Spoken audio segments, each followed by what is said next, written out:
You're listening to Veterans for Recovery, a podcast that unpacks all things recovery within our extended military family. Join your host, retired Major John Donovan, a noted author, lecturer, and person in long-term recovery from substance use disorder, as he and his guests will break down current trending topics and research, along with all things recovery related to increasing recovery resilience and recovery capital within our veteran and service member communities. Now here's your host, Major John Donovan.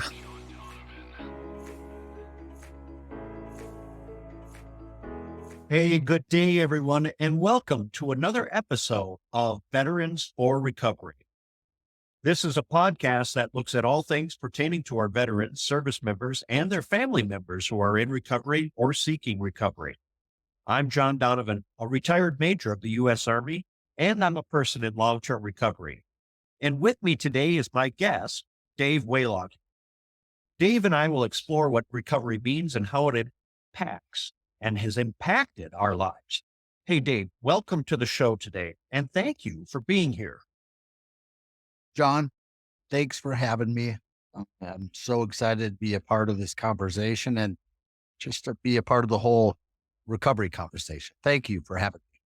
Yeah, absolutely. I'm really excited about this one. You've been on our list of attendees now for a while.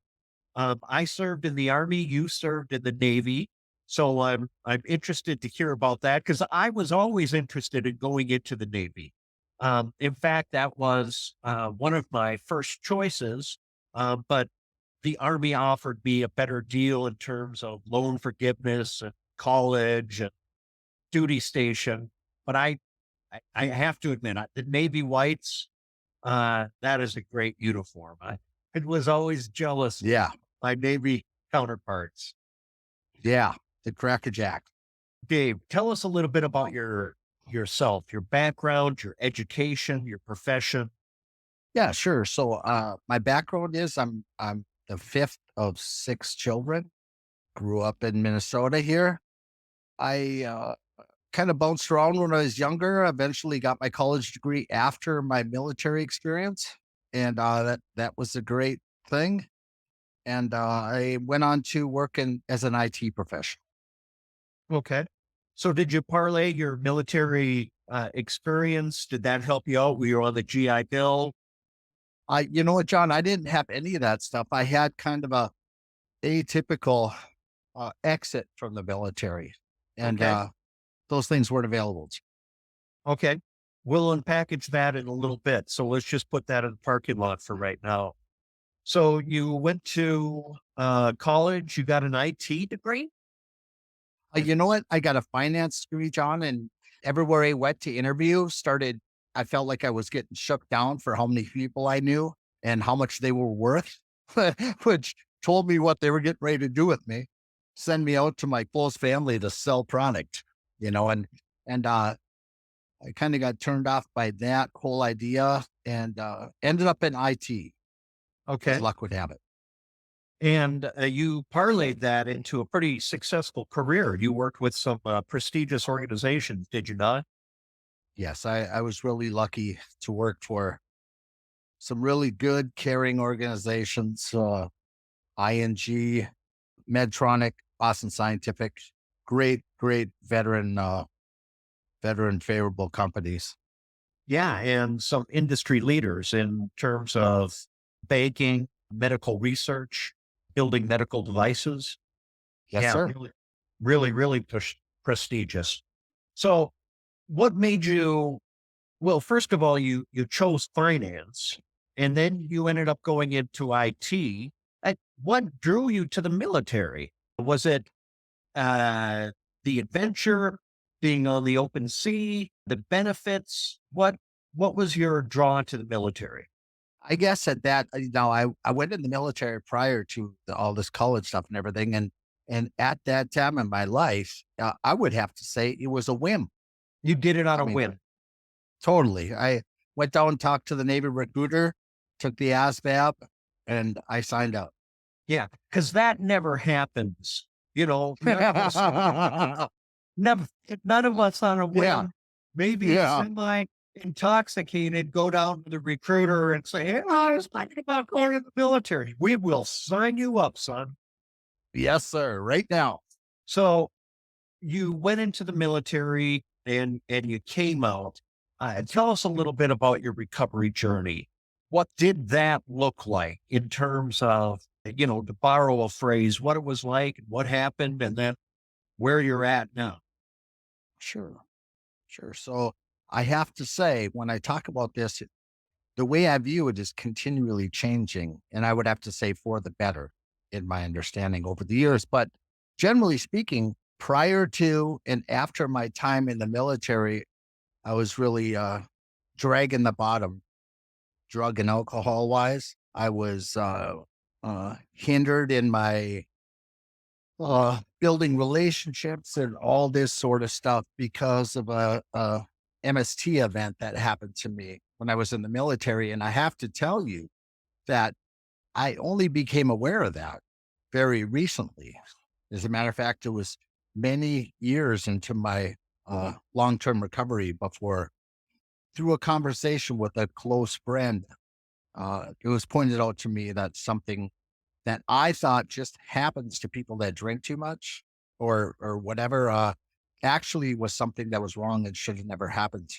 So that's what kind of helped take my recovery journey to the next level, is that continually looking for self like analysis from the people closest to me. It's so critical that I share of myself and what's going on with myself so I can get feedback from people that really know me well.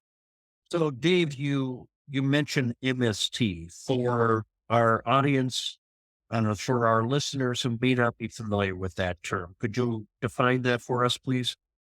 Yes, it's military sexual trauma. So, you were a victim of a sexual assault, Yes, correct. and that experience affected your military career and really kind of heightened and threw your substance use into overdrive. There's something, John, about being given the discharge called other than honorable that fits a person real well if that's the way you see yourself. And you tend to act other than honorable. Uh, let's just say that it was such a blessing to have. I think I kind of had this repressed within me, and I had spoken this in my recovery journey, and some of these recovery groups use steps and such, and I had spoken of these things of this incident once before, and you know, just like so many other things in recovery, like when the student is ready, the teacher will come. Well, there's always things that need to be uncovered and brought to the surface and worked through. And it seems like it's never ending. And that's the beautiful part of recovery. That's where the freedom is at. Yeah, really well said. I love that, Dave. And part of what I hear you saying is that early in your recovery, addressing the whole MST was just not physically, spiritually, intellectually possible. You had to have many year, double digit time in recovery before you were willing to go there, willing to talk about that. Is that a fair summation? John, frankly, I didn't even know that that's what happened to me. And I'm guessing that listeners that would hear this today might say, holy schmoly, because oftentimes things happen to us in our life and they don't get properly classified when they're traumatic experiences, because to my understanding, we get kind of a disassociative thing going on when there's a traumatic event that goes on, almost to the point where you just say, well, that didn't happen, and you file it away right over here. And it's like, well, yes, it did, Yeah, like I anything imagine. else. Yeah. I would Go imagine ahead. a lot of people who have been victimized in date rape situations have done that very kind of thing. Well, I was leading the person on, and I did have a couple of drinks, and I did invite that person inside. So it really wasn't great, even though I didn't want to have sex. Yeah, and one of the hardest things about it is you don't want to be on the outside with the people you're close to. So it's really taken a chance to say, this is what happened to me. Now, in my case, it was a random event at a bar where I was smashed and I left with somebody I didn't even know. So it was completely random. That the military helped take responsibility for the fact that it happened while I was an employee for them. And I can't tell you how grateful I am to the Veterans Administration for what they've done for me to help restore my self-esteem. Um, I'm still adjusting calling myself a veteran because I saw myself as other than that for so long. And to be a part of this great family of veterans. And let me tell you, not that we measure things like this, but people have suffered so much greater. I've had to work through. It's almost embarrassing to say this is the way you got your trauma, but but it is the way I got my trauma, and I'll stand up and say that because it has to be said to be able to heal and move on. It cannot be disregarded, or nothing good will come of it. And life is all about having something good, having a light shine for others that they may have hope, and too many people live without it. It's a great opportunity to be open and vulnerable and let others possibly see their own light shine. Yeah, that's really, really nicely put, Dave. And just to kind of summarize all of this, so there was this traumatic event that happened during your military service. As a result, your substance use kind of kicked into overdrive. You were discharged under other than honorable conditions. And that became kind of an albatross around your neck. That was kind of like Jacob Marley carrying around the chains. It affected the way that you saw yourself. It affected your self esteem. You didn't even want to refer to yourself as a veteran because you didn't think that you had deserved that title. And then as a result of your recovery, you were able to deal with this traumatic event that came to your consciousness, to the forefront of your consciousness, and you were bringing that to the VA. And they said, hey, wait a minute, full stop. You were victimized here. And that greatly impacted your military service. And you were able to apply for a change of discharge category. Is that correct? John, they changed it before I had to apply.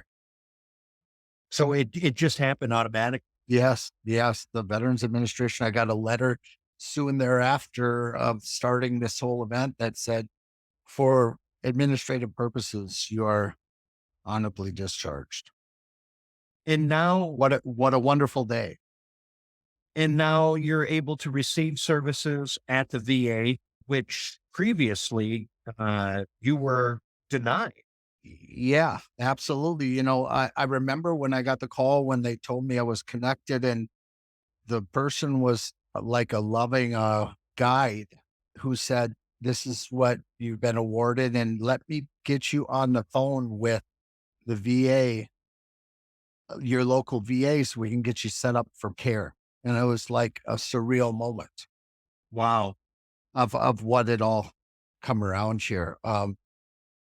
Yeah, uh, yeah, the thing that really stands out to me is how there can always be something out there. When I came back to the VA, it was like year 14 of my recovery. And I came to them and said, why do I feel like stepping in front of a car? I'm supposed to be enjoying life.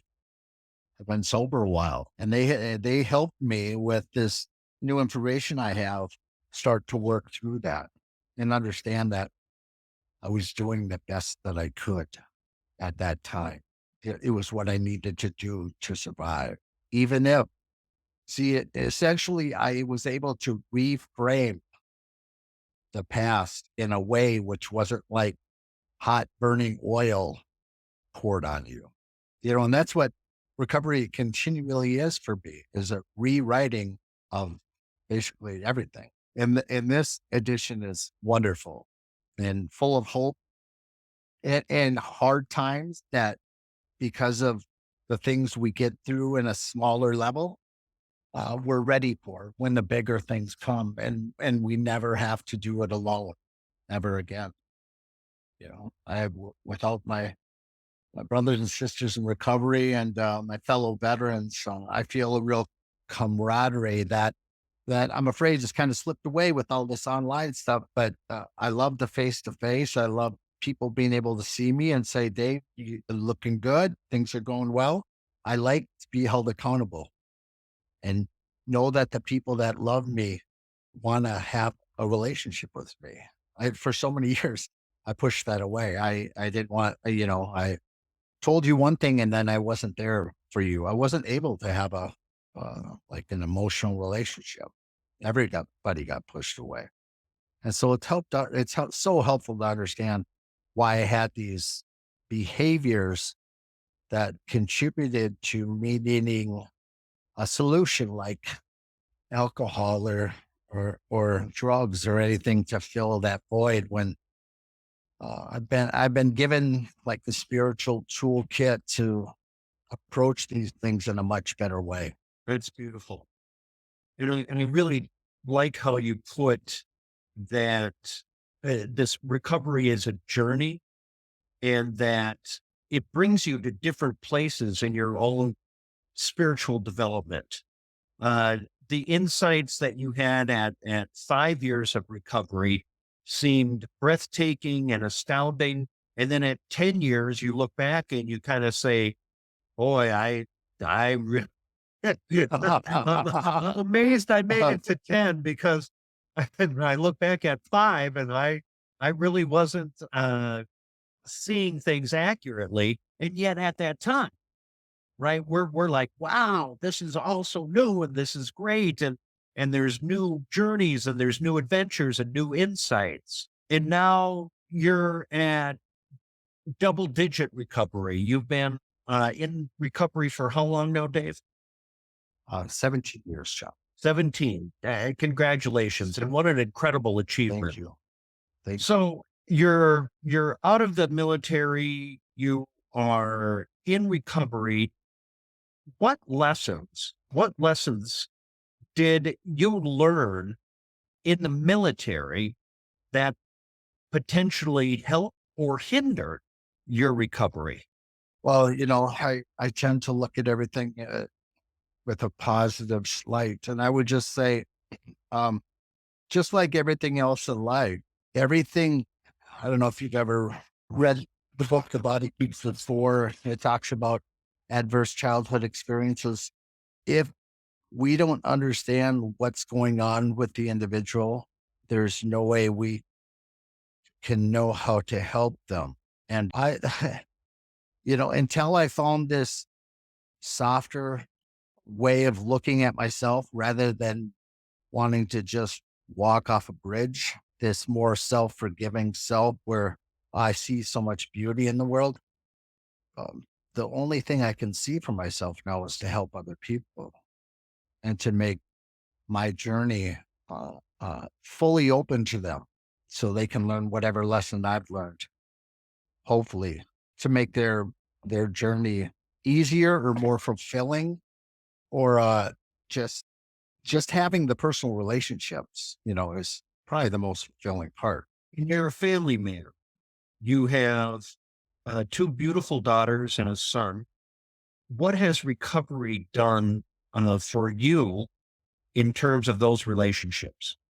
Yeah, it's humbling. Essentially, they've seen the worst of what I could be and the best of what I can be when I'm out of my own way. When I'm working things on a spiritual level, let's say. So, I drove down to Arkansas this past week. I went down on a Thursday morning and I came home on Saturday night because that's what my daughter needed from me. And I would say, instead of saying what, driving 14 hours each way, now you know, I'm just so grateful to be able to do things for them and be able to be there for them like I wasn't able to earlier. I can't make up for that, but I can be there for them now. And there's nothing else there ever was than to be there for them now. So I can't say enough about how much it means. It's everything. And when you're there, you are present in the moment.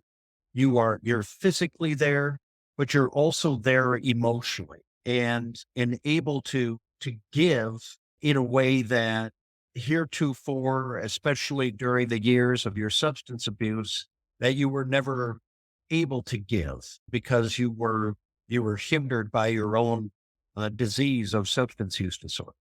So Absolutely true. where do you see yourself going now, Dave? What is on the horizon for Dave in terms of recovery, in terms of the work that you're doing to give it away? Tell us a little bit about that. I would just say that my eyes are on having some downtime in a transition from into not working full time right now, but my eyes are on everywhere I go. I have a heart for people. Uh, my daughter's fallen in love with those people in Arkansas, which, it's so interesting because it's so easy to have an opinion about people until you're around them and you really get to know them and find out that we're all just one. So yeah, And you do some volunteer work with an organization called the Recovery Community Network. It's a recovery community organization in central Minnesota. Could you unpackage that a little bit for us? Some of our listeners may not be familiar with what a recovery community organization is. yeah. So recovery community organization, we provide services to people for substance use disorder. We have telephone tours where people can be contacted to check in on them and just give them a helping hand and see if they need encouragement or any resources. And we have veterans court folks that are there for the veterans when they go to court. We have just a vast amount of services that are provided free, as well as pure services. If you just need somebody to listen and help you unpack what is a really tense and overwhelming experience you're going through right now in life, we have those people there to help you with that.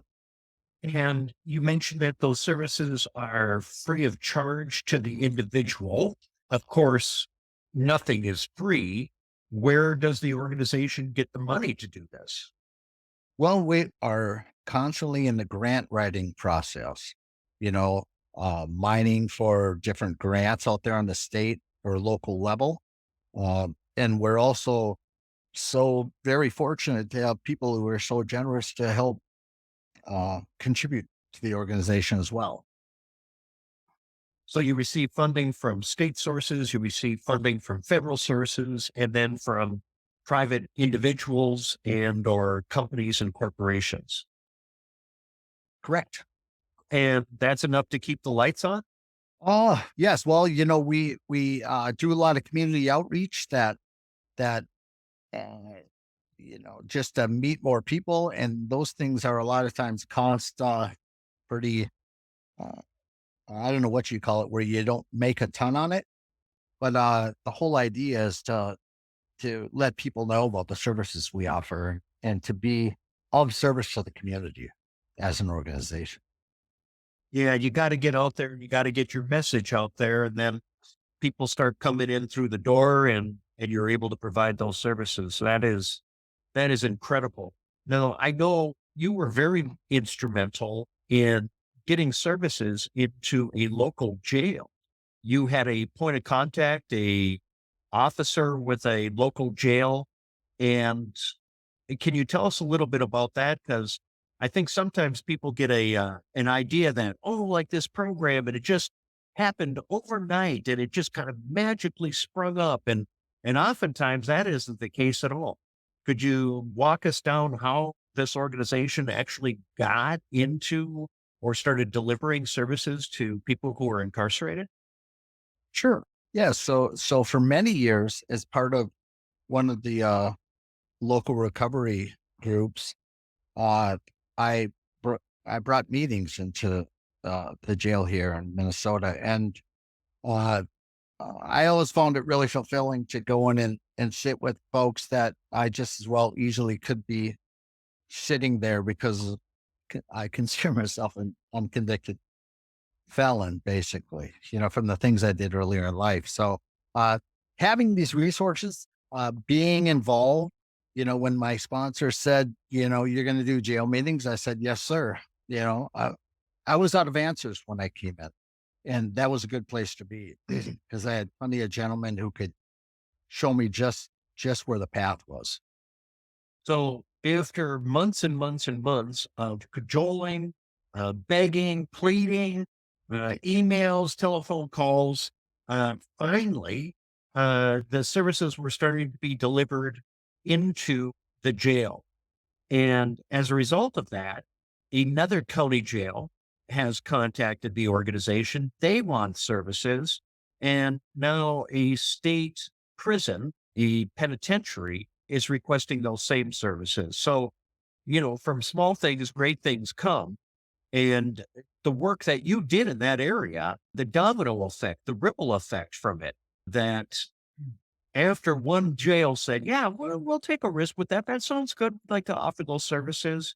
Now they're knocking on the door and saying, when can we get those services? Well done. Well done indeed. Yeah, you know how things constantly change with technology and everything else. We always have to be open minded to new ways that we can reach people that are still suffering whatever they're dealing with. Well, one of the things that I'd like to share with you today, and it's a phone call that I got. It's from a gal that I sobered up with. I was like 2 years sober. This would have been the early 80s when she started coming to meetings, and we became fast friends. She met her husband in that recovery group. Her husband and I were friends. My brother, who was in recovery, is in recovery. He became a friend of that. We had this really nice clique and group of people in recovery. And she and I have maintained a friendship throughout the years. And I got a phone call from her today saying how much she appreciates what's going on in the recovery field now, where there are events, where there are walks, where there are talks, where there are barbecues, where there are sporting events, things where people can come together and recreate in a really healthy kind of atmosphere, where they can do so without kind of the temptations or distractions that they might have if they were just doing that on their own. There's safety in numbers. And we often talk about how addiction flourishes in isolation, and the antidote to isolation is connection. What are some of your thoughts on that, Dave? Boy, John, I was smiling the whole time you were telling that story. That's beautiful. I would say that, as a part of recovery, I can tell a lot about myself by how much I'm willing to be in relationship with other people, to continually increase that relationship, even if it's in the grocery store aisle or anywhere I am. I love to say hi to people and get to know people because to me, it's just God out there that I'm looking to speak to. And, that's just a wonderful story, John. Thanks for sharing that. Well, back at you, buddy. And we're coming to the close of the half hours here. And I'd like to toss it back to you. What kind of parting thoughts would you like to leave with our listeners? Do you have maybe a favorite quote or a poem or a thought that you'd like to share with us? Yeah, one thing I've really become cognizant of, especially since this latest therapy has made it so easy for me to be easier on myself, is that having an understanding of what the other people you're talking to are going through, and just knowing that a lot of people, have things going on in their life. And if everybody can just slow down and have a little consideration for each other, can it go a long ways towards making the whole world a better place. Yeah, having that empathy and not being so quick to judge, taking a pause, taking a deep breath, trying to see the world through their lens, through their eyes. We may not know that they're struggling for diapers and baby formula. They have a parent who is terminally ill. The girlfriend just broke up with them this morning before they came into work. All those kinds of things, that backstory. And then all we see is, wow, that person was really abrupt with me today. And we never really see what the backstory is. And if we just take a second to be a little more empathetic, we might not, we might help brighten and lessen somebody's burden. Yeah, it also shows how far we've come. Just like the way you described how recovery is being celebrated, more embraced in the community. That's such a great reassuring thing about how the stigma is being overcome. It's Yeah. wonderful to see specific examples. Yeah, here. Well, Dave, it's been an absolute pleasure and honor to have you here with us. I have spent the last half hour speaking with Dave Wehlage, United States Navy veteran and a person in long-term recovery. You've been listening to Veterans for Recovery. I am Major John Donovan and signing off once more. Good day, everyone. You've been listening to Veterans for Recovery, a Coming Home Well podcast. We value your feedback. Please be sure to leave a review, share, and download this episode. We thank our veterans and service members for your service to our country. We thank our friends and families for their support. And thank you for listening to Veterans for Recovery.